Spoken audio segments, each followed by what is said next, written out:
Eh bien bonjour à tous, aujourd'hui on va faire une triple review, plus un petit bonus. Alors d'habitude les bonus je les fais au début, là je vais faire à la fin parce que je suis plus excité par les bonus que par la revue de ces films. Donc on va faire le meilleur, je garde toujours le meilleur pour la fin. Alors dans l'ordre, alors je les ai pas mis dans... Là pour le coup j'ai pas mis le meilleur pour la fin, spoilage de vidéo, mais c'est complètement aléatoire. Ces trois films que j'ai vus aujourd'hui, donc c'est des classiques pour certains, des plus récents pour d'autres. Alors, on va commencer par Highlander avec Christophe Lambert. C'est un film qui m'avait laissé un très bon souvenir. Je ne l'avais pas vu depuis très longtemps. Il m'avait laissé un très bon souvenir parce que j'adore l'histoire. L'histoire est géniale.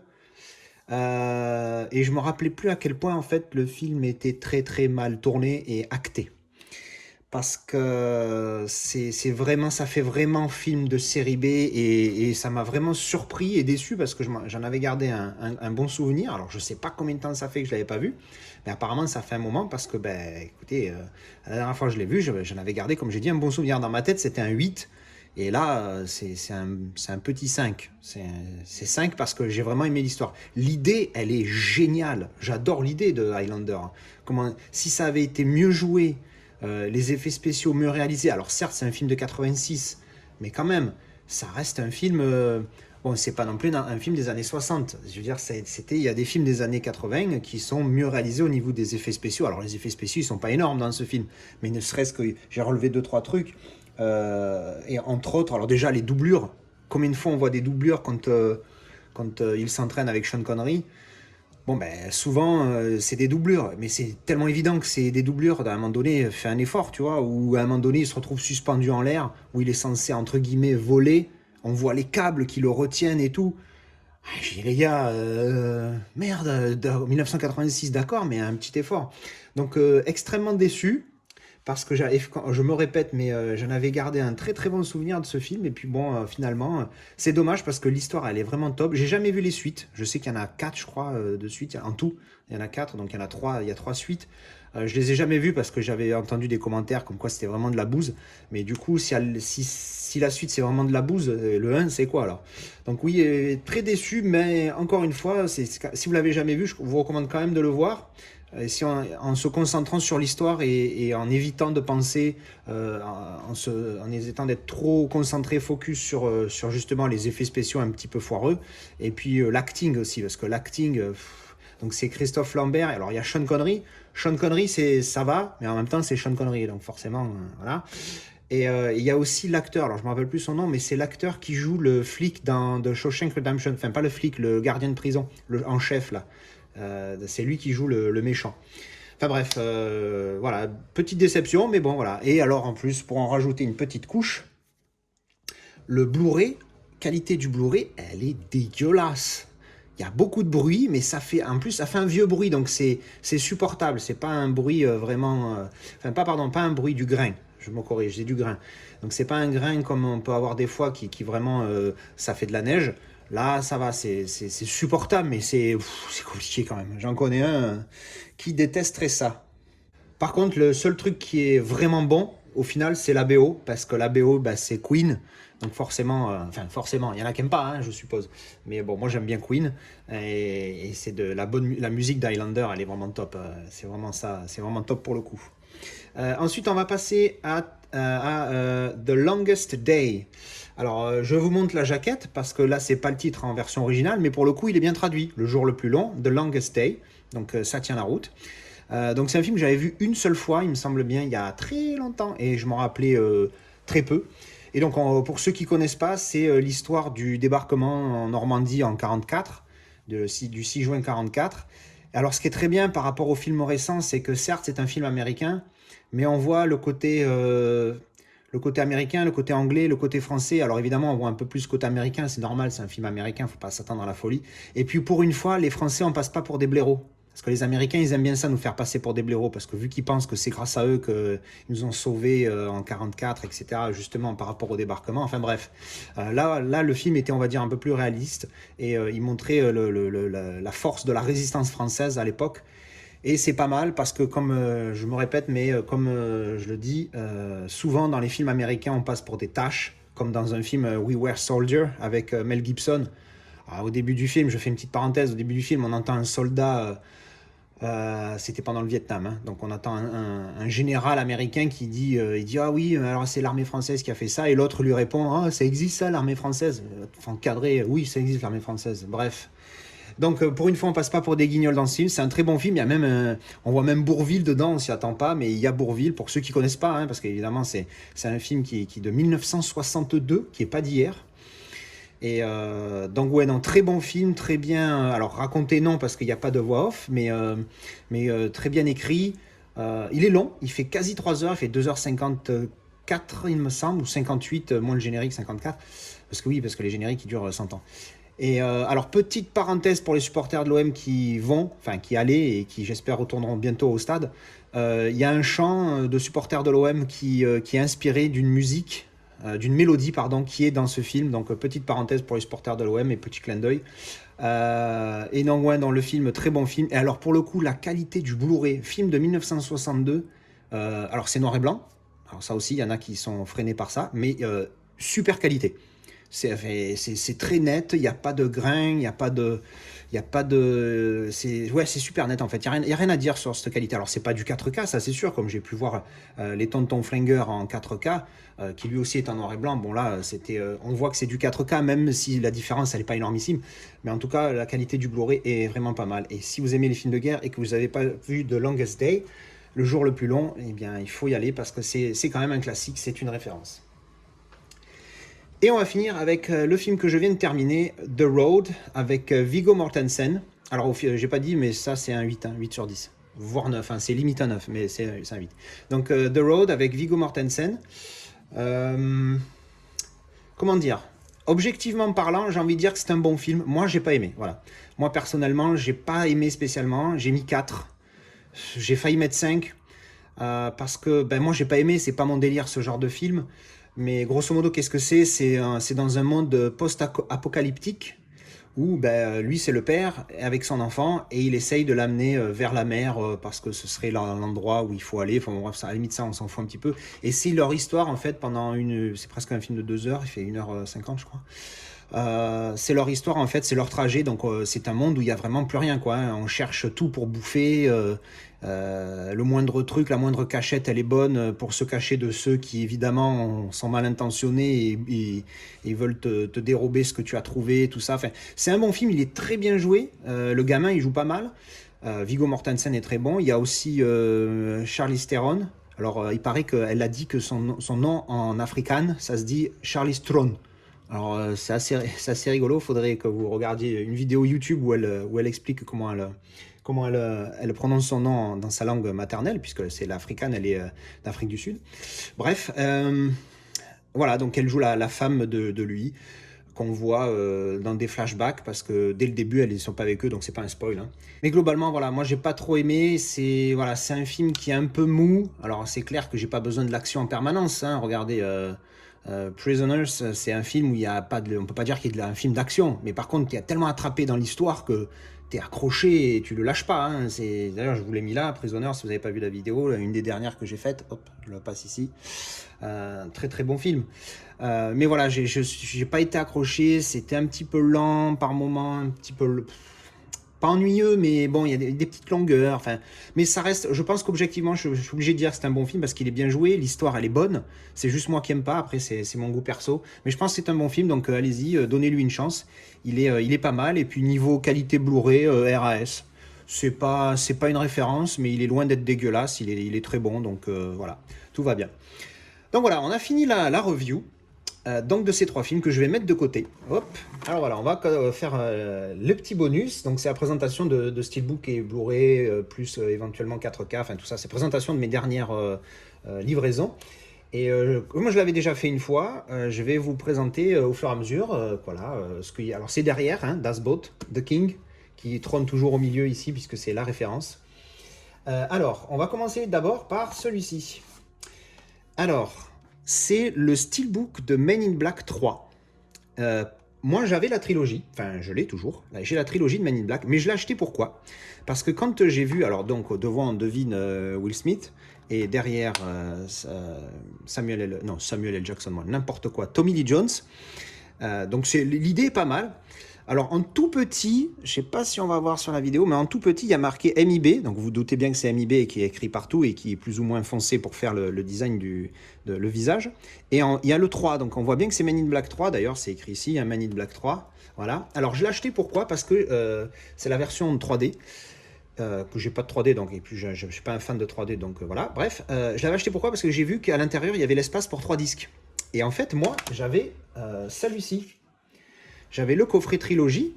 Donc là, bon, là, je l'ai viré du coup. Donc c'était dans une boîte, voilà, il y avait ça, c'était la boîte Blu-ray, une boîte bleue comme ça, mais triple, avec le petit, la petite, ça, hein, je sais pas plus le nom, le cover, avec le carton autour. Et donc en fait, ce que je me suis dit, c'est que j'allais mettre les 3 disques qui sont dans ce truc qui est très simple avec une boîte bleue. Alors même le truc, c'est sympa, c'est très sobre, j'aime bien. Mais du coup, le steelbook, ça pète. Alors du coup, c'est ce que j'ai fait. Donc je l'ai reçu il n'y a pas longtemps. Et puis à l'intérieur, j'ai mis, si j'arrive sans le péter, j'ai mis les 3 Men in Black.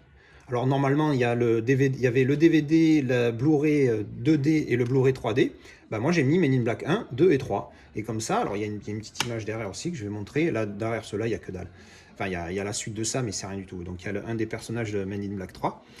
Et donc voilà, du coup, ça me fait un coffret. Alors on peut dire que Men in Black 3, c'est la trilogie, hein, je vais me le dire comme ça, même si évidemment c'est le Blu-ray, le steelbook du Men in Black 3. Donc j'ai trouvé ça sympa comme idée. Je crois que j'ai payé ça 7 ou 8 euros. Il le vendait 8 euros, mais après j'ai acheté un lot, j'ai fait une négo sur Vinted comme on fait tout le temps. Et donc voilà, donc j'ai trouvé ça sympa, l'idée donc pour la trilogie Men in Black. Ensuite, on a, j'ai trouvé ultra pas cher, Angel Has Fallen. Donc je me suis rendu compte que c'était en 4K, au cas où vous ne l'auriez pas vu.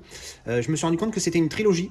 Et en fait, je connaissais de nom les premiers. Il me semble que j'en ai vu un ou deux, enfin un des deux, pardon, et que j'avais pas du tout aimé. Je crois que c'était Olympus Has Fallen, ou alors le suivant c'était London Has Fallen. Et en fait, c'était un bon film d'action, mais sans plus de mémoire. Et celui-là, en fait, je l'ai trouvé à 5 balles. Donc, du coup, je l'ai pris en 4K. J'ai vérifié, il est de Digital Intermediate 4K, donc tout va bien. Donc, il y a le 4K, le Blu-ray. Rien de spécial, hein, la boîte standard, le sleeve cover. Pardon. Hop, voilà, rien de spécial. Et donc, du coup, j'ai trouvé sur, je sais plus si c'est sur Vintage, les négo, le coffret des 2 premiers. Alors en français, le premier, c'est, je sais plus, La chute de la Maison Blanche, un truc comme ça. Et La chute de Londres pour le deuxième. Bref, en gros, le premier, c'est Olympus Has Fallen, le deuxième, London Has Fallen, et le troisième, Angel Has Fallen. Je ne connais pas le titre en VF de celui-là, et je ne vais pas chercher parce qu'on s'en fout, le titre, c'est ça. Hein, vous connaissez mon opinion sur les titres en français comparé aux titres originaux. Donc voilà, donc du coup, j'ai acheté les 2 autres, et puis voilà, ça me fera la trilogie. Ensuite, c'était donc le seul 4K. Non, c'est pas le seul 4K. Ensuite, qu'est-ce que j'ai trouvé? Ensuite, j'ai trouvé le steelbook de Superman. Le premier Superman, que j'avais acheté le premier Superman en Blu-ray.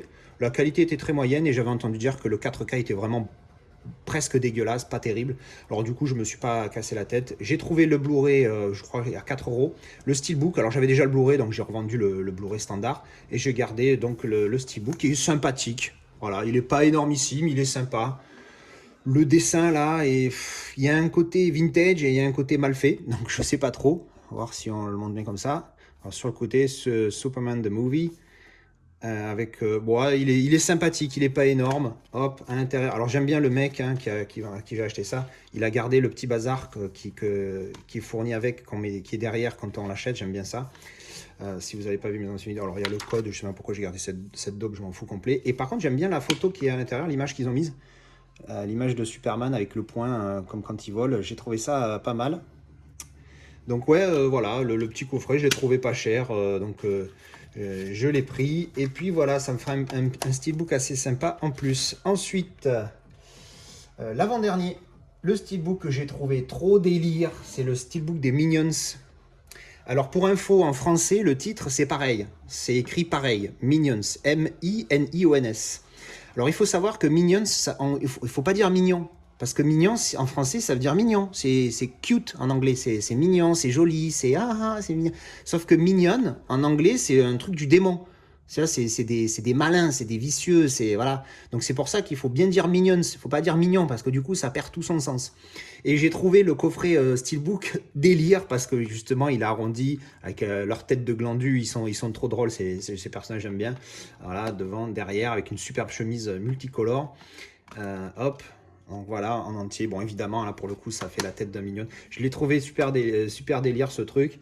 Super délire. Je sais plus dans quoi c'est que ça me fait rigoler. Hop, le DVD, le Blu-ray ici. Il n'y a pas grand-chose derrière. Mais voilà, je l'ai trouvé rigolo. Alors, il y a le titre marqué nulle part, mais bon, c'est pas grave. Hein. C'est marrant, on devine hein, ce que c'est. Et pour le dernier, le bouquet final... ça a été mon film préféré pendant des années. Et pour ceux qui l'auraient remarqué, des habitués de mes vidéos, alors on n'est pas 150 millions, mais pas loin, hein, 100 millions à peine, il y a un trou là. Et si vous vous rappelez ce qui manque, c'est que vous avez bien suivi mes vidéos. Et alors, si vous avez bien suivi, ce qui manque, c'est The Hunt for Red October, donc un film de sous-marin. J'ai craqué pour le 4K en steelbook, il est là. Je l'ai reçu hier. Je ne l'ai pas déballé exprès. J'ai attendu, je me suis retenu pour le déballer dans la vidéo. Alors, comment le décrire? Le steelbook est vraiment cool, mais je suis un gros fan de l'affiche d'origine. Donc, je suis un peu deg qui n'est pas l'affiche d'origine avec un truc en plus. Alors, derrière, voilà. Donc, c'est l'édition italienne. Au cas où vous n'auriez pas fait attention, c'est écrit en italien dessus. 30e anniversario edizione limitata. Alors, je m'en fous puisque le titre est marqué correctement en anglais ici, donc ça, c'est pas trop grave. Et donc, oui, je suis un gros fan de l'affiche originale qui est celle-là, que je trouve vraiment sobre et classe en même temps, avec le sous-marin bien visible en rouge, le titre, voilà, dans la partie sombre et le visage tout rouge en fait de Sean Connery en fond. Alors, c'est pas que j'aime pas celle-là, je l'aime beaucoup, celle-là aussi, mais je préfère l'autre. Elle est bon, ouais, mais l'avantage de celle-là, voilà, c'est qu'on voit plus de personnages principaux, dont Jack Ryan, parce que ça reste un Jack Ryan movie. Donc voilà, donc on va l'ouvrir, on va faire le petit unboxing en souplesse. Alors déjà, putain, j'étais dégoûté. Le truc, il est sous cellophane, et le cellophane n'est pas arraché nulle part. Par contre, je sais pas si ça va bien se voir. Là. Ah, ça se voit un petit peu sur la vidéo. Il y a 2 griffures. Donc en fait, il s'est pris un coup de quelque chose qui est venu genre comme ça et qui a gratté vers le bas. Mais le plastique n'est pas abîmé. Alors ça veut dire que ça s'est passé à la production. Et donc, soit ils ont remplacé le plastique, le cellophane, hein, parce que le cellophane, il est là, il n'a pas été ouvert. Soit ils ont remplacé le plastique et ils ont ignoré ça, et ils n'ont même pas vu qu'il y avait ça. Mais en tout cas, je suis assez dégoûté parce que je l'ai payé assez cher. Parce que je sais plus pourquoi, je l'ai cherché. Et il tournait sur eBay, il tournait entre 45 et 70. Il y en a même un qui le vendait à 95 euros. J'ai dit, on va se calmer. Et je l'ai trouvé sur Amazon Italie, du coup, hein, vous auriez compris, à 30 euros. Bon, il a fallu que je paye 10 balles de frais de port parce que c'était le minimum, malheureusement. Donc, il m'est revenu à 40 euros. C'est ultra cher, mais ça a été mon top 1 de films avant, évidemment, que The King prenne le contrôle. Mais ça a été un de mes films préférés et c'est toujours un film que j'adore. C'est plus un 10 sur 10, c'est un 9 sur 10, parce qu'évidemment Das Boot est un 10 sur 10. C'est un 9 sur 10 parce qu'il y a le côté pro-américain qui gâche un petit peu leur film. S'ils faisaient des trucs plus modestes, les Américains, je pense qu'ils feraient des films qui auraient beaucoup plus de succès et qui seraient mieux en général. Bref, donc on va faire ce petit déballage en essayant de ne pas l'abîmer plus qu'il est déjà. Alors attends, je crois que voilà, il y avait une petite ouverture ici, on va faire ça. Alors pour les gros maniaques, en fait, on voit que la bande là, elle démarre un peu plus bas. Le code barre, il remonte un peu ici. Donc il n'a pas été super bien emballé, d'où ma suspicion que le truc a été réemballé derrière, après le choc qu'il a reçu. Donc on va essayer de l'ouvrir sans trop abîmer rien du tout. Parce que bon, 40 balles, ça rase. Hein. Voilà. Alors, on enlève. Alors, j'ai vu plein de vidéos qui en parlent de ce steelbook et tous ils disent qu'il est glossy. Sauf que moi, de l'extérieur, je ne le vois pas glossy du tout avec le plastique dessus. Alors, je me suis dit, ça devait être le plastique qui fait cet effet-là. Hop, alors, on vire le plastique. On va virer, comme d'habitude, la partie là qui doit être collée avec des trucs pégants là, ultra chiants. On s'en occupera plus tard. Hop, en souplesse. Hop. Et encore un. Voilà. Donc bon, l'arrière, hein, présentation du film. Alors, tout en italien. En italien, c'est Caccia a Ottobre Rosso, si ma prononciation est bonne. Alors, donc, le fameux steelbook. Voilà. Alors, c'est vrai qu'il a un petit effet glossy, effectivement. Putain, par contre, les traces de doigts, vas-y, hein, je l'ai effleuré une fois. Ah non, ça, c'est le truc pégant qui apparaît. Ouais, un peu glossy. Mais franchement, il est cool. Hein. Je vais essayer de le mettre près sans avoir trop les flashs de mes deux téléphones, celui qui filme et celui qui est en bonus pour la lumière. Ouais, il est pas mal. Hein. Hop, l'arrière. Alors ça, d'après dans une vidéo que j'ai vue, alors là on voit un sous-marin, je sais pas si c'est bien visible, hop, sous-marin. Ça voudrait simplement dire à la poursuite d'Octobre Rouge, donc The Hunt for Red October, mais en russe. Alors, je sais pas, hein, c'est ce que j'ai vu dans une vidéo. Alors on va ouvrir, et on n'a même pas de papier dans celui-ci. Alors on a le 4K qui est bleu. Sur les vidéos que j'avais vues, il était noir, moi, tiens, c'est rigolo. Donc il est bleu, pourquoi pas, hein, alors qu'on aurait pu juste mettre le Blu-ray bleu, puisque le Blu-ray bleu. Et le Blu-ray est donc gris, parce que pourquoi pas. Hop, et derrière, voilà, ça fait une image un peu de radar et un sous-marin aussi ici. Voilà. Donc l'image est pas mal, mais on la voit très mal parce qu'elle est sombre et avec le plastique là, ça fait une mauvaise réverbération. Enfin, on voit pas en transparence, on voit pas très bien. Donc voilà, donc c'est le petit plaisir coupable. Alors non, on dit ça quand en général on aime bien des films un petit peu bouseux, mais là c'est pas le cas, c'est un très bon film. Alors quand on l'ouvre en entier, voilà, ça donne ça. Donc voilà, donc il va prendre la place du Blu-ray. Putain, ouais, la marque là. Ah ouais, il y a même une marque ici aussi que j'avais pas fait attention. Ouais, il s'est pris un coup dans un transport, enfin à la manutention. Bon, c'est pas grave. Donc c'est le 4K que je vais pas regarder tout de suite parce que je crois que je l'ai vu il y a un petit peu moins d'un an, Octobre Rouge, et j'ai pas envie de me le refaire tout de suite. J'ai pas envie de me spoiler.